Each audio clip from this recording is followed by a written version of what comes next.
trying to reconcile the Jewish people that I grew up with and who I love and who are my friends and who are my ex-boyfriend, I guess you would say, with this sort of DC Jew who is using these words not because they believed that what they were hearing was actually anti-Semitism or Jew hating, but to basically silence people. They were threatening people. I don't know what's going on with Candace.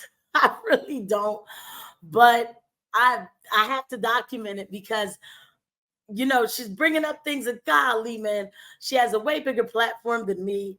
So I hope I don't get, you know what I'm saying, somehow in trouble for documenting the things that she's saying, you know, because wouldn't that be a shame for me? But Candace, I don't know what happened. You know what I mean? Like, she came back from maternity leave and she was just like, you know what? All bets are off. I'm going full yay. I don't know. I mean, but like, let's talk about it, right? Let's talk about it. So obviously the caption on this video, and I've been seeing this video flying around a little bit. Candace Owens labels Jewish people who dislike her situation here as evil DC Jews and monsters, compares such people to BLM and suggests that they will create that situation with their words and actions seeking power.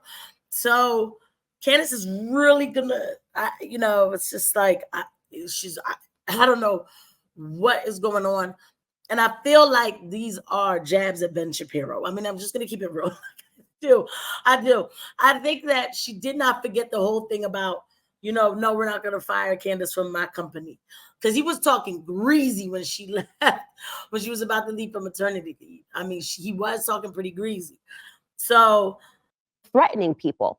This particular people that I've been talking about, that I'm talking about right now, represent a fringe minority of Jewish people that want nothing more than political power.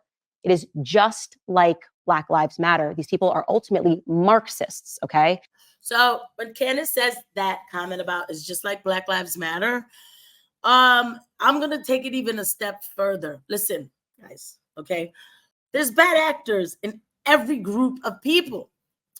And up until now, we've been able to call out all the bad actors in every group of people. Black folk, I mean, come on, you know, we take the cake when it comes to bad actors, right? I mean, if there isn't a march somewhere for some equality that's already been given to you, I still don't understand why you keep begging white people for equality when, you know, if you serve a higher power, you know that we're all children of God here. But anyway, but we call that out. You know, I call it out. Go check the catalog. That's all I do is call it out, right? There's just bad actors everywhere. But a lot of the time, we are going to make the distinction because it's necessary. When we say the liberal white person, a lot of times it really is a progressive Jewish person. And you even talk about BLM. BLM was created by a progressive Jew. It's okay, right? This is not hate. It's not hate.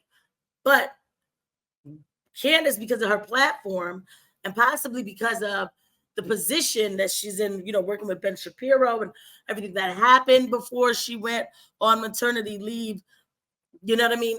It's for some people, they have a right to look at it as a little suspect, right? Me, I just say what's on your mind. Let's see what's going on. When Black Lives Matter was going around calling everybody racist, it was this implicit threat to white people. Do what we say, do what we want, or we will ruin your life. That was it. Again, I'm going to take another step further and say that even though, and by the way, this is what I want to say. When I say that the progressive Jewish person created this group, that doesn't mean that that's an excuse for Black Lives Matter and their sick behavior. Because just because somebody dangles money in your face does not mean that you're supposed to take that money and then just go ahead and just throw away your culture. That's why there is no Black culture in America, for real, for real. I mean, people are fighting to get it back. There are some who are fighting to get it back. The way I do it is very, very, you know, I mean, somebody will call it abrasive, but it's because I'm not shying away from saying certain things. So just because I said it's created by this person does not mean that it's an excuse for their behavior. Their behavior was sick. They should have never went and got involved with that. The intention, we will ruin your effing life by smearing and libeling you and making other Black people who actually aren't radicals believe that you are in fact racist. That is the two-pronged approach, because why else would you do this? Why else would you refer to someone who is so clearly and evidently not a Jew hater as one, because you want power. You want to also make Jewish people paranoid. These individuals are evil Marxists. They do underhanded things, underhanded tactics to freak people out and to ultimately cause division. I don't hate Jewish people. I hate bad people. And these people are bad. God bless her, though. It doesn't matter how much she says it, though, because, you know, like, and I feel the same way, too. But it's, well, you know, it's good that she is saying it. I'll say that. You know, I'm not going to tell her not to say it. Just for a long time, it was very taboo to call out one group of people. And it's okay. That's not that group's fault either, because you always have people who are louder in the group who end up setting up the situation where you have other people in that group who are like, yo, we don't need all this. You know, I mean, even to take it back to the ADL. The ADL has been complicit in some sort of things that are very, you know, out of bounds, you know, I mean. And Jewish people, I want to invite you to call these people out in the same way that when my community had rot in it, I was willing to call them out, right? But she's right. You have to call out your own, quote, community. I have a problem with this. I do. What is this? What are we doing? And then to show this beautiful picture and say that the problem with white people, this is a nice picture. They're carving a turkey. They got some rolls on the table. So let's listen to Jon Stewart talk. We want to reckon and listen. The truth is, America has always prioritized white comfort over Black survival. Black people have had to fight so hard for equality that they've been irreparably set back in the pursuit of equity. And any real attempt to repair a ton of that damage, reparation, sets off white people's "they're coming for our" alarm, which we would know ourselves had we actually been listening. I'm offended by Jon's monologue. I am, because what Jon does to the Black person in that monologue is to once again remind them that they need to beg another human being for their equality or equity or whatever else you call it. I don't need affirmations from any other human being. By the way, that's not me attacking white people by saying that. You know, these people have their own lives to live. What they need to affirm me or be a, quote, ally. I hated those words. You know, shout out to Vincent James. Y'all go ahead and check out his channel. Also, Jon Stewart, Lebowitz, not me, I'm Jewish.